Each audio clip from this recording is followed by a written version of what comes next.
To US media. என்னடா சின்ன வெங்காயம் நிறைய உரிச்சு வச்சுருக்கேன்னு பார்க்குறீங்களா? இப்போ நம்ம மாசி கருவாடு வறுக்க போகிறோம். ஸோ சாம்பாருக்கு, ரசத்துக்கு, பருப்புக்கு எதுக்காக இருந்தாலும் சூப்பராக இருக்கும். மாசி கருவாடு இப்படி தான் இருக்கும். சூறான்னு சொல்லுவாங்க. சூறா மீன் தான் மாசி கருவாடு. இதை பதப்படுத்தி வைப்பாங்க. நிறைய பேருக்கு மாசி கருவாடு எப்படி செய்யறதுனே தெரியலை. ஸோ அதை இப்போ நம்ம என்ன பண்ண போகிறோம், இந்த மாசி கருவாடு இப்படி தான் கிடைக்கும் கடையில்.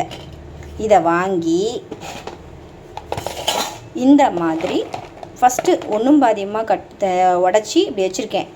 இதை தூளாக கட் பண்ணி தான் நம்ம செய்ய போகிறோம். இதை மிக்சியில் போட்டாலும் மிக்சி ஜார்லாம் போயிடும். நம்ம உரலில் இடித்து எப்படி செய்யறதுன்னு உங்களுக்கு நான் காமிக்கிறேன் வாங்க. இப்படி இருக்கிற மாசியை இப்படி தூள் பண்ணிக்கணும். உங்களால் முடிஞ்சால் நீங்கள் மிக்சிலையும் அரைச்சிக்கலாம், அம்மிலையும் நசுக்கிக்கலாம், இல்லை உரலையும் இடிச்சிக்கலாம். ஆனால் இந்த பதம் இருக்கணும். இதை விட கொஞ்சம் முறப்பாக இருந்தால் கூட ஓகே. சின்ன வெங்காயம் ஒரு 1/4 கிலோ கிட்ட நான் கட் பண்ணி வச்சுருக்கேன். ஒரு 2 காஞ்ச மிளகா, 2 பச்சை மிளகா. இது ஒரு 50 இருக்கும்னு வச்சுக்கோங்களேன் மாசி. அதுக்கப்புறம் மஞ்சத்தூள், சீரகத்தூள், உப்பு, எண்ணெய், இவ்வளோ தான் இதோடைய இன்க்ரீடியன்ஸு. ஸோ நம்ம இப்போ ஆரம்பிச்சிடலாம். இங்கே பாருங்கள், இப்போ நம்ம ஆரம்பிக்க போகிறோம். கொஞ்சம் தேவைக்கு ஏற்ற மாதிரி எண்ணெய், ரொம்ப ஊற்ற வேண்டாம். எண்ணெய் வச்சுட்டு ஒரு முக்கியமான விஷயம் சொல்லலை, கடுகு போடுறத சொல்லவே மறந்துட்டேன். என்னங்க, இவ்வளோ ஒரு 1/4 கரண்டி அளவுக்கு கடுகு போதும். இந்த கடுகு இப்போ வெடிக்கணும். எல்லாருக்கும் தெரிஞ்ச விஷயம் தானேன்ட்டு சொல்ல மறந்துட்டேங்க, தப்பு எடுத்துக்காதீங்க.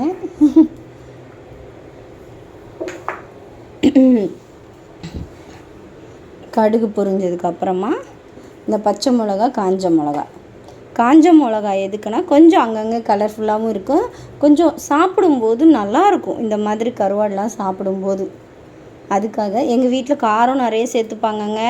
உங்களுக்குன்னா நீங்கள் கம்மியாக வச்சுக்கணும். ஏன் நீங்கள் நிறைய வச்சுருக்காங்களேன்ட்டு நீங்களும் அதே மாதிரி பண்ணக்கூடாது. உங்களுக்கு எவ்வளோ தேவையோ அவ்வளோ பச்சை மிளகா. எனக்குன்னா நான் 2 பச்சை மிளகா, 2 காஞ்ச மிளகா வச்சுருக்கேன். நீங்கள் பண்ணுறதுன்னா ஒரு பச்சை மிளகா, ஒரு காஞ்ச மிளகா வச்சுக்கோங்க. இது லைட்டாக வதங்கணும். எப்பயுமே பச்சை மிளகா எண்ணெயில் வதங்கிட்டால் காரம் அப்படியே செட்டில்ட் ஆகிடும். ரொம்ப இருக்காது காரம். பாருங்கள், நல்லா தெரியுதா உங்களுக்கு? அது அப்படியே கலர் மாறுது பாருங்கள். ஸோ இந்த கலர் மாறினதுக்கப்புறமா வெயிட் பண்ணணும். ஒன்று சமைக்கும்போது ரொம்ப வெயிட் பண்ணணும். இப்போ இந்த பச்சை மிளகா வாயில் பட்டாலும் நமக்கு அந்த காரம் வராது. இன்னொன்று பழைய கஞ்சிக்கும் அவ்வளோ நல்லாயிருக்குங்க. இது நீங்கள் சாதாரணமாகவே இப்படி வெங்காயம், பச்சை மிளகா போட்டு வதக்கிட்டு, பொட்டுக்கடலை ஊர் பக்கம்லாம் அப்படி தான் போடுவாங்க. கடைசியாக பொட்டுக்கல்லையை இடித்து உப்பு போட்டு நல்லா வதக்கிட்டு பொட்டுக்கல்லையை நல்லா இடித்து தொட்டுப்பாங்க. நம்ம பொட்டுக்கல்லைக்கு பதில் மாசி கருவாடு போடுறோம். இதெல்லாம் இருந்துச்சுன்னா ஒரு கரண்டி வெங்காயத்துக்கு ஒரு குண்டாசாவும் சாப்பிட்லாம். அவ்வளோ நல்லாயிருக்கும். ஸோ இது நல்லா வதங்கட்டும். நம்ம தேவைக்கு உப்பு போட்டுக்கலாம். உப்பு போட்டுட்டேன். இப்போ மஞ்சத்தூள் போடுறேன். பாருங்கள், அப்போ இருந்ததுக்கும் இப்போ இருக்கிறதுக்கும் வித்தியாசம் தெரியுதா உங்களுக்கு? இது இன்னும் கொஞ்சம் நல்லா வதங்கணும். வெங்காயம் கொஞ்சம் நல்லா வதங்கினா தான் டேஸ்ட்டு கூடும். செஞ்சு பாருங்கள், ரொம்ப ரொம்ப சூப்பராக இருக்கும். உங்களுக்கு பிடிக்கும்னு நினைக்கிறேன். நிறைய பேர் மாசி செஞ்சுருப்பீங்க. வேறு மாதிரி மாசி செய்கிறதா இருந்தால் அதையும் எனக்கு கமெண்ட் பண்ணுங்கள். நான் இப்படியும் பண்ணுவேன், தொக்கும் பண்ணுவேன், குழம்புக்கு எப்படி பண்ணுறதும் அதுவும் பண்ணுவேன். ஸோ ஃபஸ்ட்டு உங்களுக்கு இதை போடலாமே அப்படின்னு சொல்லிட்டு போடலான்றதை விட எங்கள் வீட்டில் இன்றைக்கி நான் அதை தான் செய்யணும்னு முடிவு பண்ணியிருந்தேன். அதை தான் உங்களுக்கு அப்படியே காமிக்கிறேன். சண்டே இல்லையா, கொஞ்சம் கூட நான்வெஜ் இல்லைன்னா வீட்டில் யாருமே சாப்பிட மாட்டாங்கல்ல, அதனால தான். எப்போ பாரு அந்த சிக்கனு, மட்டன் எல்லாம் சாப்பிட்டுட்டே இருக்கோம். இது கொஞ்சம் லைட்டாகவும் இருக்கும், தொட்டுக்கிற மாதிரி இருக்கும், ரொம்ப ஹெவி ஃபுட்டாகவும் இருக்காது. இந்த பாருங்கள் கொஞ்சம் வதங்கிடுச்சு. வதங்கினதுக்கப்புறமா இதில்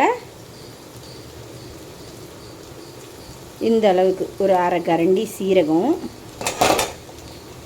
ஓகேவா, சீரகம் போட்டுட்டு இப்போ அடுப்பு கொஞ்சம் பெருசு பண்ணிவிட்டு இந்த இருக்குது பாருங்கள் மாசி போட்டதை மிக்ஸ் பண்ணிவிட்டு காமிக்கிறேன். இங்கே பாருங்கள் மிக்ஸ் பண்ணிட்டேன். அடுப்பை கம்மி பண்ணிவிட்டு